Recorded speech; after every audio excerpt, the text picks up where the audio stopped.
এক ভক্ত প্রতিদিন মন্দিরে যেত, সেখানে গিয়ে প্রতিমা দর্শন করত, পুজো করত, ধ্যান করত। আর যদি কোনো দিন না যেতে পারত, অর্থাৎ সেদিন যদি সে গ্রামের বাইরে থাকতো, সে অন্য কোনো মন্দিরে চলে যেত, সেখানে গিয়ে ঠিক প্রতিমা দর্শনটা করত।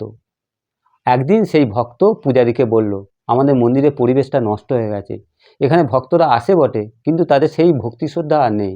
তারা এই মন্দির চত্বরে এসে সংসারে গল্প করে, টিভি সিরিয়ালের গল্প করে, মোবাইলে ছবি তোলে, ভিডিও দেখে, ভিডিও বানায়, এই করে সময় নষ্ট করে বাড়ি চলে যায়। তখন পূজারী সেই কথাটা মন দিয়ে শুনছিল। তারপর বলল, এর সমাধানের রাস্তা আছে।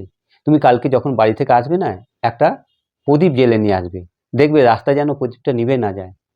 সেই ভক্ত খুব মনোযোগ সহকারে সেই প্রদীপটা জ্বেলে নিয়ে আসছিল, যাতে সেটা নিভে না যায়। প্রয়োজনে সে তার 2 হাত দিয়ে আগলে রেখেছিল। এইভাবে কোনোক্রমে সে মন্দির পর্যন্ত নিয়ে আসে, তারপর পূজারীর হাতে দিয়ে শান্তি পায়। তারপর পূজারী তাকে বলে, সেই লোকগুলো যেগুলো এখানে এসে ওই সব কাণ্ড ঘটায়, মোবাইলে ছবি তোলে, ভিডিও করে, সেই লোকগুলোকে আজকে দেখেছিলে? তখন সেই ভক্ত বলে, আজকে তো আমি সময়ই পাইনি, কারণ আমার সব মনোযোগ ওই প্রদীপটার ওপর ছিল, সব নজর ওই প্রদীপটার ওপর ছিল, যাতে ওটা নিভে না যায়। তখন সেই ভক্ত বুঝতে পারে সেই পূজারী তাকে কি বলতে চেয়েছিল।